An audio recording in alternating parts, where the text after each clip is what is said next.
Nosso estudo de hoje está na carta aos Hebreus, capítulo 10, versículo 24. E consideremo-nos uns aos outros para nos estimularmos à caridade e às boas obras. Emmanuel comenta na lição 176 do livro Fonte Viva, a Necessidade do Bem.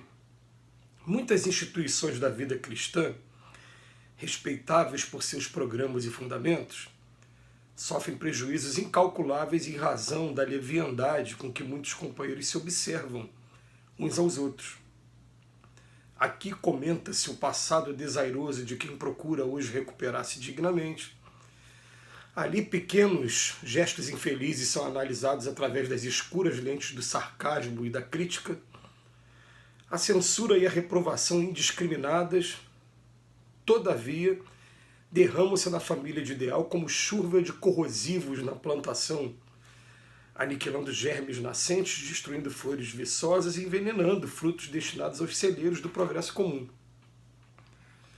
Nunca é demais repetir a necessidade de perdão, bondade e otimismo em nossas fileiras e atividades. Lembremos-nos de que, com o nosso auxílio, tudo hoje pode ser melhor do que ontem e tudo amanhã será melhor que hoje. O mal em qualquer circunstância é desarmonia à frente da lei e todo desequilíbrio redunda em dificuldade e sofrimento. Examinemos-nos mutuamente acendendo a luz da fraternidade para que a fraternidade nos clareie os destinos. Sem perseverança no bem não há caminho para a felicidade. Por isso mesmo recomendou-nos o apóstolo Paulo: e consideremo-nos uns aos outros para nos estimularmos à caridade e às boas obras, porque somente nessa diretriz estaremos servindo à construção do reino do amor. Esse ano a gente teve a oportunidade de fazer um estudo, já que as nossas casas estavam com o trabalho presencial interrompido, a gente estava fazendo esse estudo online. E aí coube a mim fazer um estudo sobre esse relacionamento humano.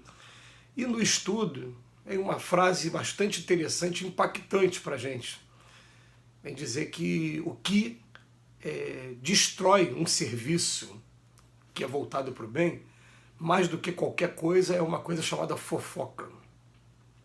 E ele vem dizendo no estudo o seguinte, que a gente tem que tomar muito cuidado, porque o que atrapalha um trabalho não é o aprendiz que ainda não tem, vamos botar assim, uma experiência naquele trabalho que está fazendo, não é imperícia, não é, às vezes, o exagero também. Ele fala assim, não é o médium inexperiente, ou não é o membro de uma determinada religião que ainda está com exclusivismo, não.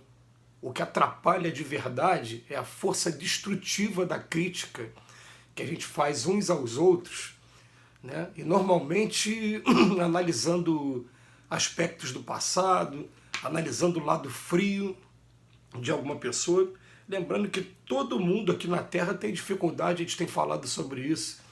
Ao longo de todo o estudo, não existe ninguém aqui na Terra que esteja isento de pecado, e que foi o próprio mestre que fez uma afirmativa forte, né? Ele falou que a gente tem o costume de olhar um cisco no olho do outro, esquecendo que tem uma trave no nosso. Aí ele vai falar assim, simbolicamente, todo mundo aqui na Terra tem uma trave. Mas quando ele fala do cisco, ele está querendo dizer para a gente o seguinte, que a gente deveria dar mais atenção, mais importância ao defeito que tem na gente, do que ao defeito que tem em outro. Tem uma lição também do Evangelho segundo o Espiritismo que ele fala assim, mas então é proibido a gente ficar analisando o defeito das pessoas? Ele vem dizendo para a gente, não, olha, não é proibido não, né? Mas a gente tem que ver se, com que objetivo está sendo feita essa análise. Então esse objetivo é o quê? É de ajudar pessoalmente? É de incentivar pessoalmente? Ou está sendo aquele objetivo apenas de ficar observando e depois divulgando com a intenção de denegrir, de prejudicar? E a gente tem que observar isso com muito cuidado mesmo, porque a gente pode estar, vamos dizer assim, aquela chama começando a se acender e você está jogando água naquela chama, e qual vai ser vamos botar uma pena que você vai ter? É de daqui a pouco você observar que essa pessoa estava tomando um caminho que seria um caminho interessante e por conta do teu comentário, por conta da tua observação, ele abandonou o caminho, continuou naquela região de sofrimento, ou seja, teve portas fechadas, e porta fechada porque, olha só, essas críticas, elas, na maioria das vezes, muitas vezes mesmo, ela desestimula, ela atrapalha mesmo o caminho de uma determinada pessoa. Eu lembro de um companheiro aqui agora, que eu lembrei aqui no meu coração, que ele é um grande amigo, todas as vezes que a gente se encontra, e ele falando assim para mim, não, eu não vou ficar no trabalho que vocês fazem não, porque eu ainda estou muito preso à vida noturna, à vida dos bares, e eu teve uma hora que quase que eu falei para ele, mas tive que a gente tem que respeitar a opinião dele, né? Ele falou assim, não, porque vocês falam às vezes de umas coisas que eu ainda faço. Eu ainda gosto de beber, eu ainda me interesso pelas meninas da noite. Né? Ele fez um comentário dessa maneira, e eu falei para ele, eu quase que eu ia falando para ele, mas esse é um defeito, mas quem não tem os defeitos, cada um vai apresentar o seu. Vai ter gente que vai dizer, na verdade foi... eu tenho problema com a minha família. A pessoa vai apresentar problemas para justificar a ausência, a falta de dedicação a um determinado serviço. Mas ele, por conta dessa observação, ele não se deu conta de que todo mundo que está no serviço tem problemas e que esses problemas eles vão sendo trabalhados de maneira melhor quando a gente está envolvido nessas tarefas, nesse serviço. Então ele fala para a gente aqui, ó, comenta-se o passado desairoso de quem procura hoje recuperar-se dignamente. Pequenos gestos infelizes são analisados através das escuras lentes do sarcasmo e da crítica. A censura e a reprovação indiscriminada, todavia, derramam-se na família do irreal como chuva de corrosivo. Cabe a cada um de nós a gente começar a policiar se aquilo que a gente está falando vai estar estimulando a pessoa ou não. Agora, como eu estava falando no Evangelho, né? É errado você analisar o defeito das pessoas? Não, vai ter utilidade para a gente se a gente, de bico fechado, aproveitar os exemplos para o nosso também progresso pessoal. E se a gente quiser ajudar, é chamar a pessoa e falar, olha, eu tenho observado que você tem uma